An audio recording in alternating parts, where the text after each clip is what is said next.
The Very Serious Crafts podcast is on Patreon.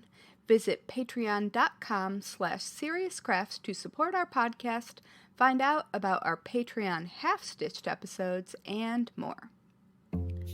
Hello, and welcome to Season 5, Episode 6 of the Very Serious Crafts podcast. I'm Molly from Wild Olive.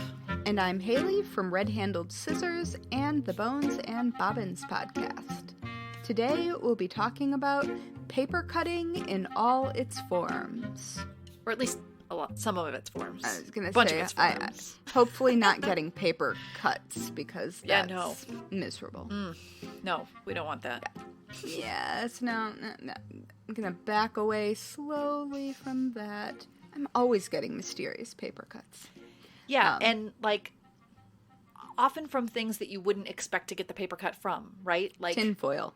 Yeah, or a cardboard box. Like, how did I do that? Cardboard box paper cuts are the worst. Awful. Yeah. Anyway, before we go any further into that nightmare, we want to give a shout out to our serious friends of the Very Serious Crafts podcast who are supporting us at patreon.com/seriouscrafts. Many thanks to all of you. You're the best. And if you don't happen to be a member,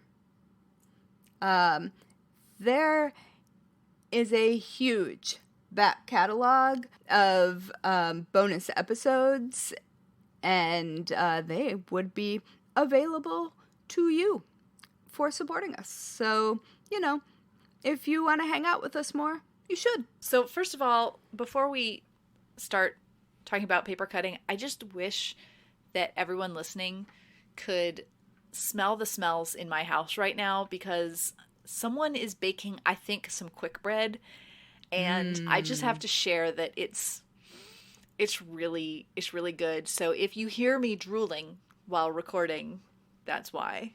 Apologies. I hope that no one can ever hear anyone drooling. That would be the worst. But ew. But also, you can imagine, right? You can imagine the smell. I want some. Yeah.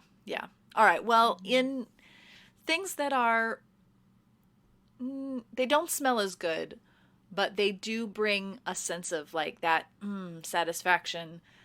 Well, first of all, back at the end of the last season, I mentioned that paper cutting was going to need to come up as a topic on the podcast. And that is especially thanks to my sister Anna, who sent me a link to a TED Talk by an artist named Beatrice Caron.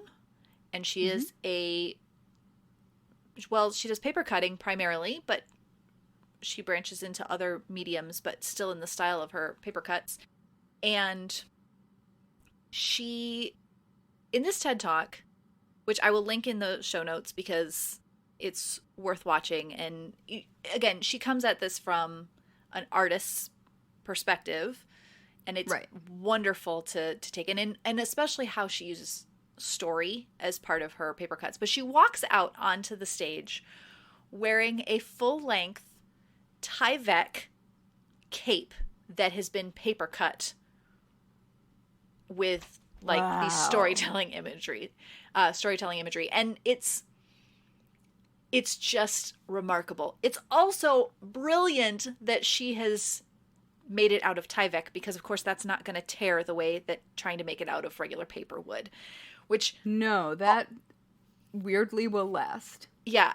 Already kind of blows your mind though that she's cutting Tyvek, which if you've ever worked with it, it is so slippery that I'm already amazed at her skills just from that. But absolutely.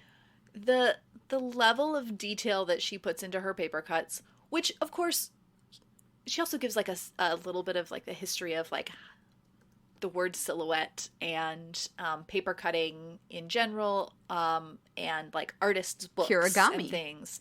Yeah, she explains some of these things, but so paper cutting, you automatically lose some detail because of the nature of cutting silhouettes and keeping it all joined together.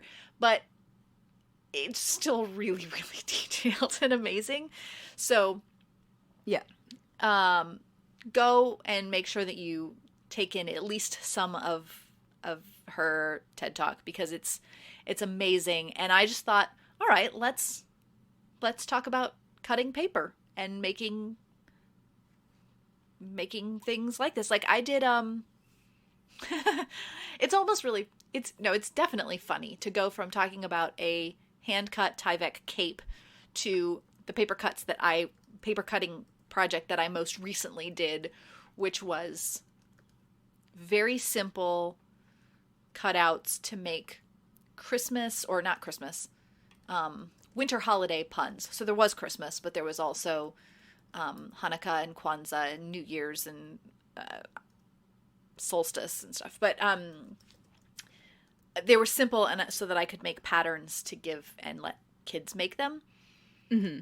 But even simple paper cutting like that, it's just not an easy thing. You really have to know what you're doing.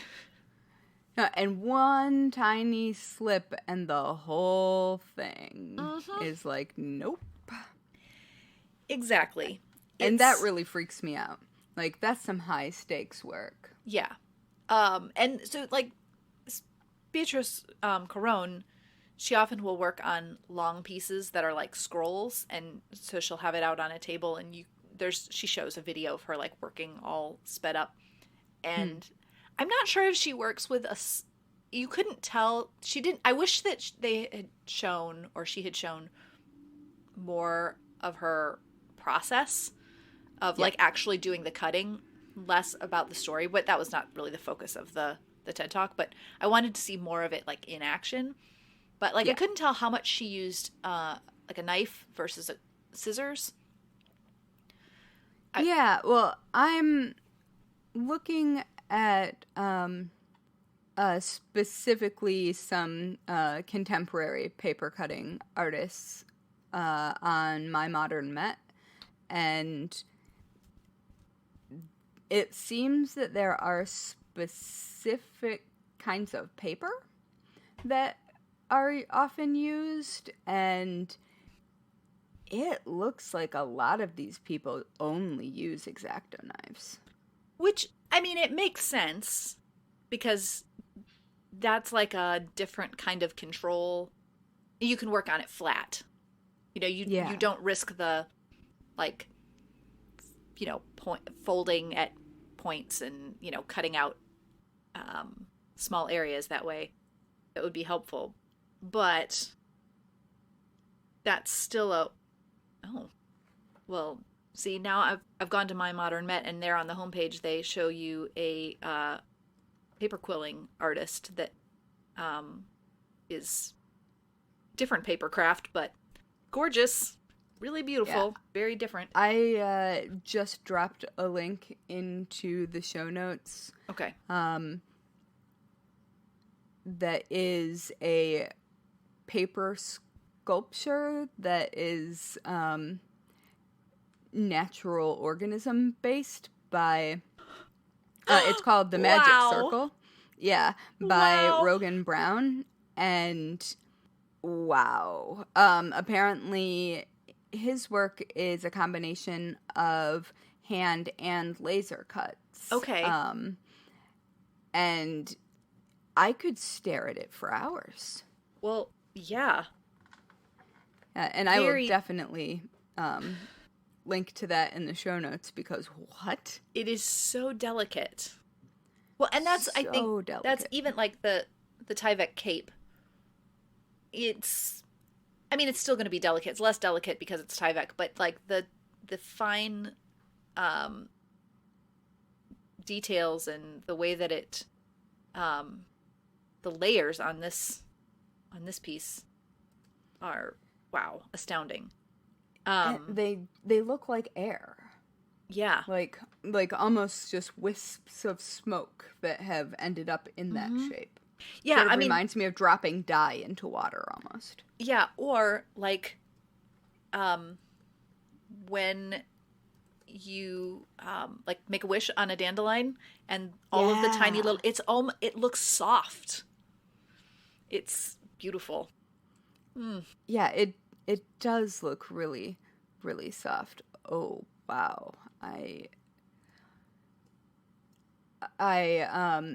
really like both the organisms and like human anatomical paper cutting, but I just came across this artist named Masayo Fukada, who made this cephalopod that has just kind of broken my brain. Okay. And this, apparently, historically, it has been kirigami, that paper cutting instead of folding is referred to as. And modern versions of this are just mind-blowing. I'm going to drop this link in the show notes so you can see this cephalopod that I think will also break your brain. Okay.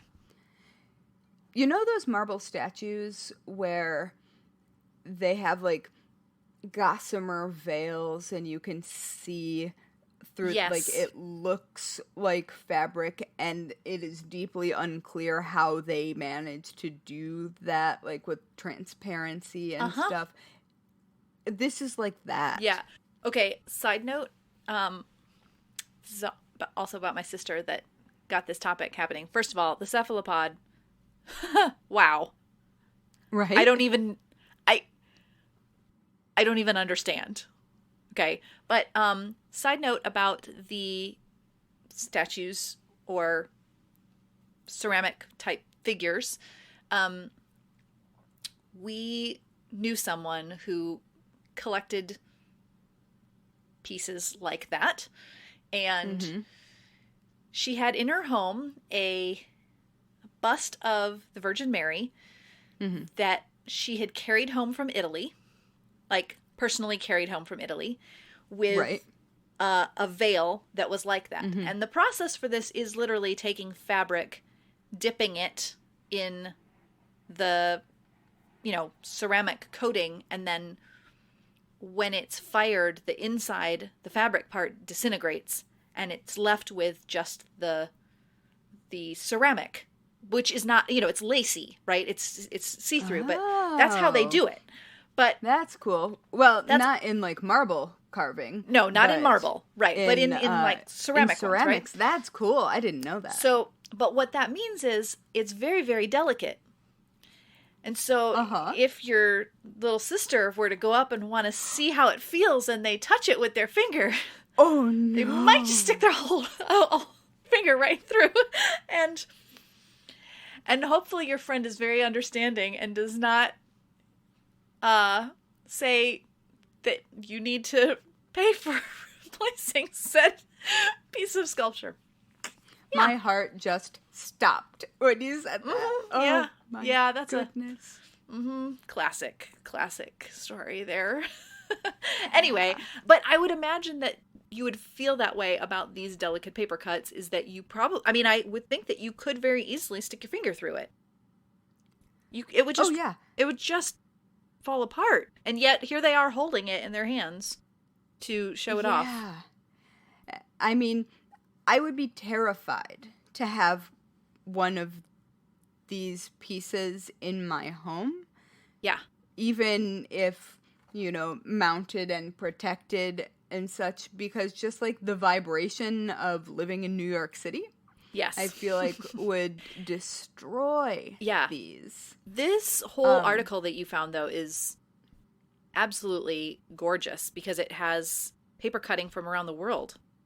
Yeah, love it. I think my favorite little tidbit that I stumbled upon while looking into paper cutting is paper cutting always reminds me of like woodcuts.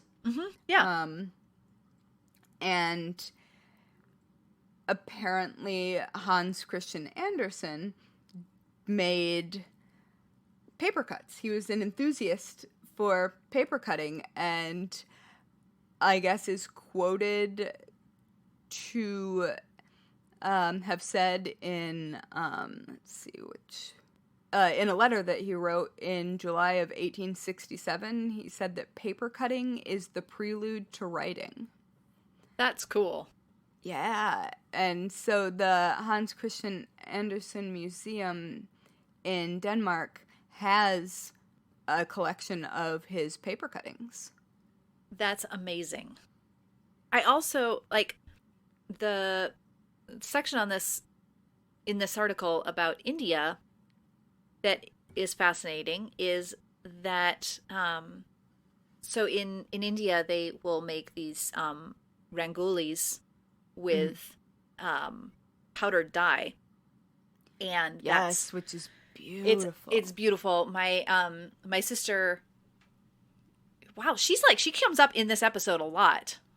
I don't know how that has happened. Maybe we should have invited her to join us. She, at a school where she used to teach, one of the other teachers or assistant teachers would always make a rangoli on the floor for Diwali, and it was, I would always see photos and they're beautiful. And she was making those by hand. But what this article talks about is how they often will use paper cut stencils to make these really intricate designs. And I didn't know that. I'd never seen ones that are quite this detailed before. And it makes absolute sense. Yeah, I saw one being created at Maker Faire. Mm-hmm. Probably a decade ago when I was working for Craft and Make. Yeah. And there were stencils used in that. And they were far more detailed than I would have expected. And they lasted way longer than I would have expected. Like, they were in the middle of a thoroughfare. But it was just so cool. And I'm really glad that because it was a work thing, I had to be there early enough to see it, at least the end of it happening. Because, wow. Yeah, it really amazing. It's a very cool thing. But yeah, now I want to see more examples of ones with these very intricate stencils, because you can tell from the example here that it's not that huge. So that means they're working very small. It's really impressive. Don't think that I knew that traditionally they were on water. Yeah, I don't think that I knew that either. And so the thing we're looking at is a paper cut on water, filled in with these dyed powders. Uh-huh. Huh. Yeah, it's... Wow. Yeah, it's a lot. It's a lot to take in when you think about how that actually happens. It really... It's actually kind of humbling to look at these things, because you just think of how little you know about a lot of things. And it's beautiful to learn. So, yeah, I love falling down, or I guess stumbling upon a path that leads to so many different things that I hadn't thought about. My brother-in-law is a professional who plays early music, and specifically instruments like the cornetto and theorbo and lutes. yeah.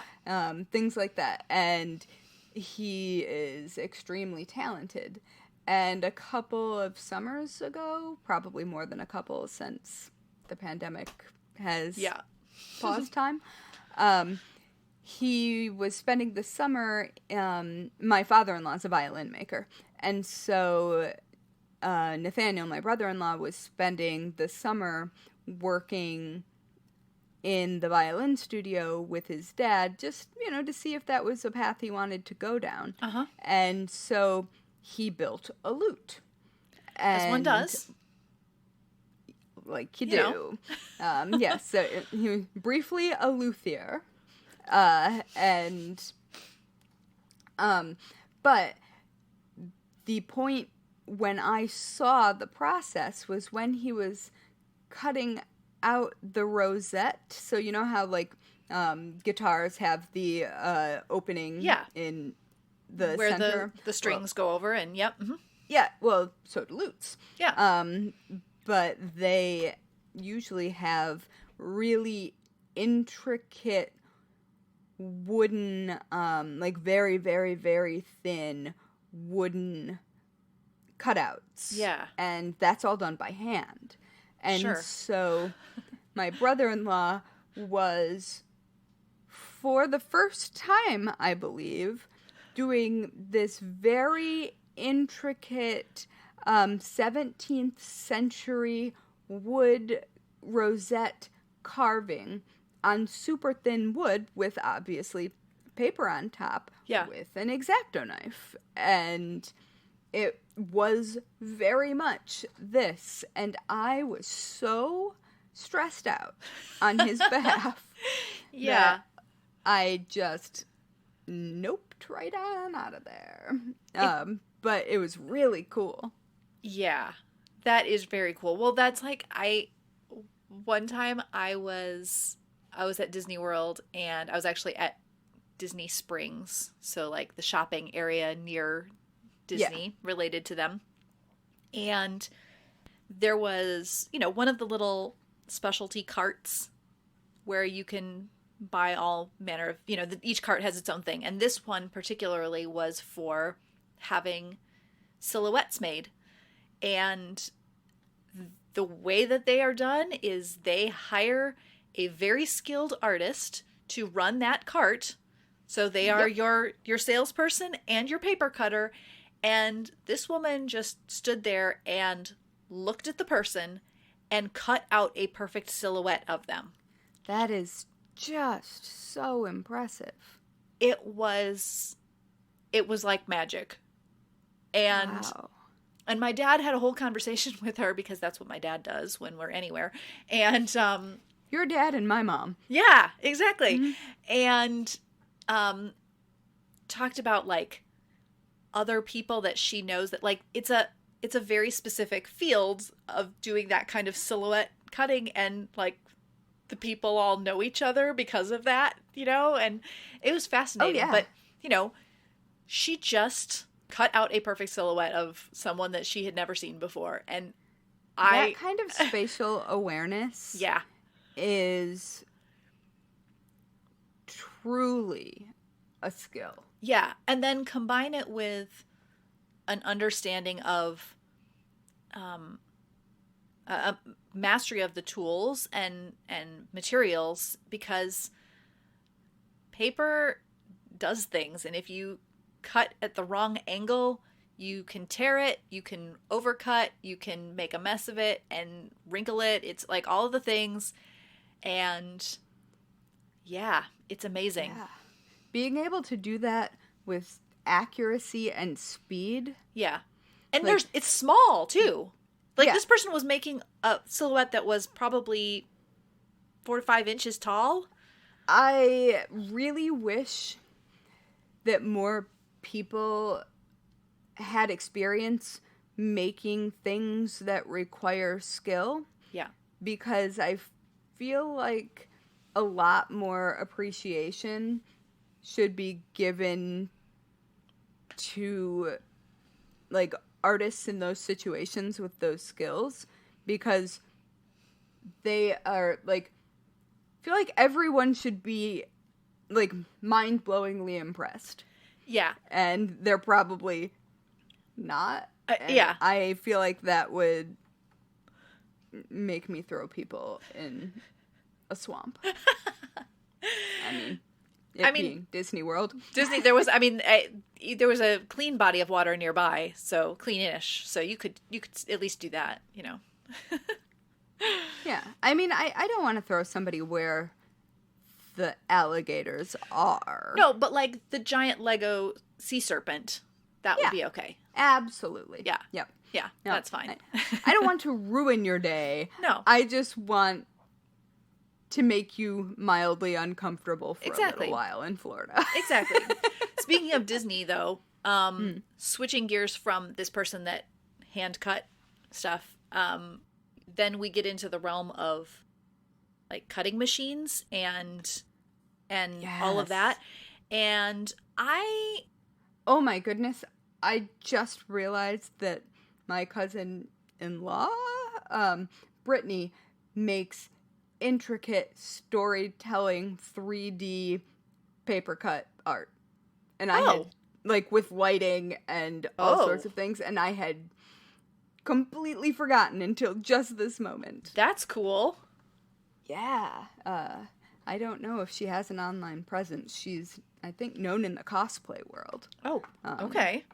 That's her cool. Her name is Brittany Cox, I think. All right. I mean, I don't know if that is her last name. I do know her name. Yeah. But anyway, sorry, that just occurred to me at that exact moment. I'll see if I can find some of her work. But yeah, so I kind of have a mixed bag relationship with cutting machines for a variety of reasons.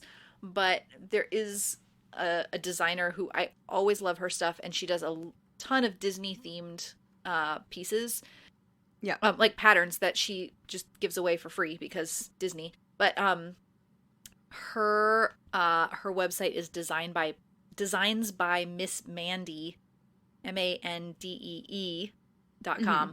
And she does some, especially, like, I don't always feel like I know what to do with these beautiful designs. Like, if I were to make something, like, what would I do? How would I make it?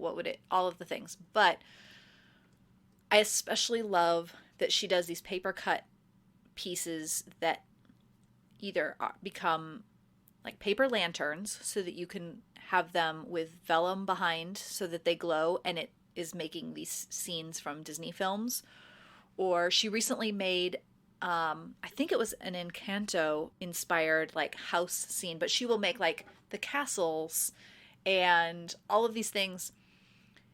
And you know, it's got all of the different layers to it, and sometimes it's like the lanterns are always done in one color. Other things she does it in multiple colors and it gets all layered. Absolutely fascinating stuff. That's cool. Not how my brain works when it comes to cutting machines, whether it's cutting paper or vinyl or any other things. I have done so few things. I own 2 paper cutting machines, both of which were gifted to me for different realms and reasons. I always struggle with them. This is where I feel like a Luddite. I just like cutting I will cut stuff out by hand even if it takes longer than I know it would have taken by just doing it on the cutting machine. Largely because setting the whole thing up always stresses me out, I think. Oh yeah. That makes complete sense to me. It's sort of like similar to hand sewing for me. I feel like I have more control even if I for sure do not have more control.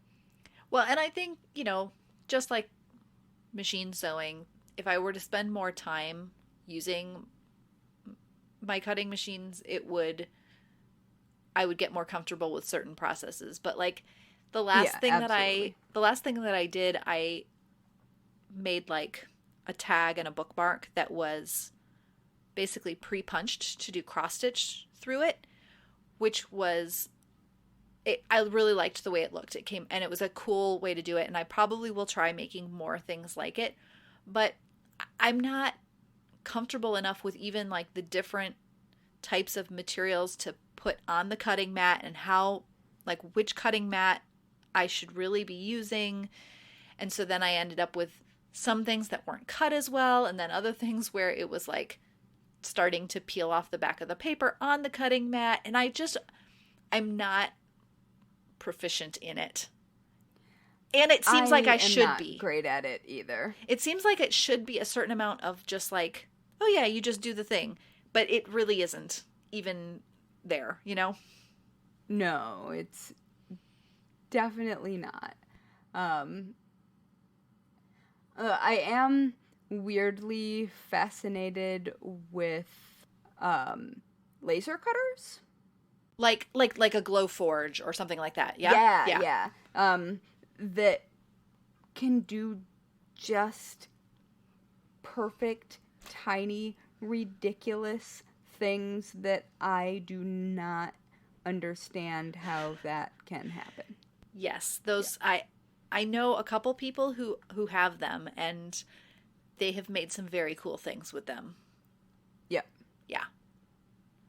I mean, just to brag for a moment, but the Lemonade Shop, who does hand-dyed yarns and then also makes some very cute stitch markers to go with them, I designed some little characters for her because I also did her logo, and those characters have been made into teeny tiny stitch markers, and it's so cool.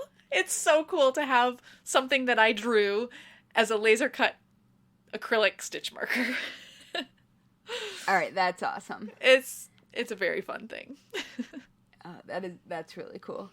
I think the only time I've ever actually really encountered laser cut stuff, it was oh goodness, I'm not sure if I'm actually allowed to talk about it.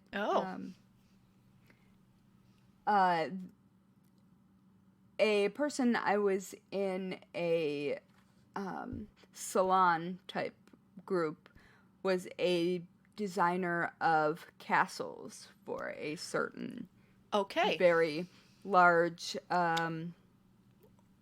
brand. That might use castles. A lot. And sent us all a prototype of the paper castle to build. Oh, cool. As it was being developed, and it was a pretty famous castle. Nice. And it was awesome. And the whole point of this group was that every month one of us would teach a skill or bring a project. Yeah. And send actual mail to everyone else with what they needed. And so the perfection of detail on a prototype broke my brain. Yeah. That is very cool. Well, should we, oh my goodness, I was going to say wrap it up, and it's a dad joke. Paper! Wrap it up! I made the dad joke. You this did, time. But I'm going to get right in there because I think we're going to need to cut you off. Oh dear. Boo. Also, yeah. Sorry. All right. Well, thanks for listening to the Very Serious Crafts podcast. You can follow us on Instagram and Twitter at Serious Crafts, and on Facebook at Very Serious Crafts. You can also find show notes and all things Very Serious Crafts at veryseriouscrafts.com. And finally, if you're a fan of the Very Serious Crafts podcast, please leave us a 5-star review on whichever platform you use to listen to podcasts, because good ratings help us show up in recommendations, which helps more people who love crafting find us. Indeed. Yay! And right on cue, a thunderstorm is coming outside my window, so... I just saw it's a light green. Yeah, it's just like the whole room went dark and the thunder started, so nice. A good place to end. Thank you so much for listening. Thank you. Bye, everyone. Bye!